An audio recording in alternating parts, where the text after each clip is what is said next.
قالت لي الجملة دي وهي بتعيط.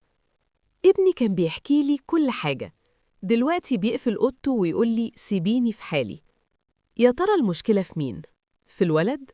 ولا في الأم؟ ولا في حاجة إحنا مش واخدين بالنا منها أصلاً؟ استني، قبل ما تحكمي أو تلومي نفسك، الحلقة دي ليكي. مشكلة تغير شخصية الابن المفاجئ وبعده عن أمه.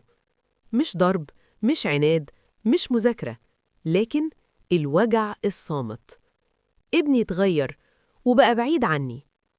مساء الخير يا ماما، أهلا بيكي في حلقة جديدة من دفتر نصائح ماما.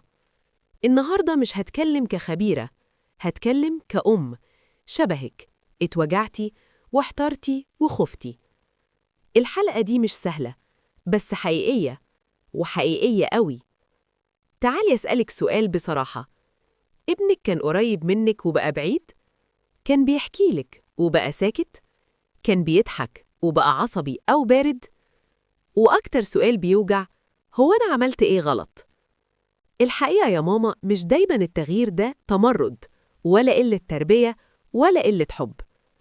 الصدمة اللي مش واخدين بالنا منها، الولد وهو بيكبر بيمر بتغيرات نفسية، جسدية، اجتماعية. بس المصيبة إننا بنطلب منه يفضل نفس الطفل وهو خلاص بقى شخص تاني. نقوله أنت اتغيرت، أنت مش زي زمان، مالك بقى تقيل كده؟ من غير ما نحس بنقفل باب كان مفتوح. 5 أخطاء شائعة بتبعد الابن عن أمه. أولاً، التحقيق بدل الحوار. كل مرة يرجع، كنت فين؟ مع مين؟ عملت إيه؟ يحس إنه متهم مش ابن. 2، التقليل من مشاعره. إيه التفاهة دي؟ أنت لسه عيل. وهو من جواه بيقول يبقى أسكت أحسن. 3، المقارنة. ابن خالتك، شوف صاحبك. المقارنة بتقتل القرب. 4، الفضول الزيادة.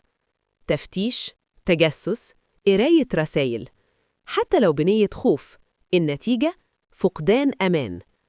5، إن الأم تبقى دايماً ناقدة، ملحوظة، تصحيح، لوم، من غير حضن، من غير طبطبة. اللي محدش بيقوله للأم، ابنك مش بيبعد علشان مش محتاجك، بيبعد لأنه مش عارف يشرح، خايف يتحاكم، مش لاقي مساحة آمنة. أوقات السكوت بيكون صرخة. الحل العملي، ترجعيه إزاي؟ اسكتي أكتر ما تتكلمي. اسمعي من غير نصايح فورية. اعترفي إنك ممكن تغلطي. قولي أنا محتاجة أفهمك مش أغيرك. اعملي وقت خاص، مش أوامر، مش نصايح، بس وجود. ابنك مش بعيد، هو بس تايه ومحتاج أمه، مش القضية بتاعته. لو حاسة إن في مسافة، ابدأي أنتي بخطوة حتى لو صغيرة.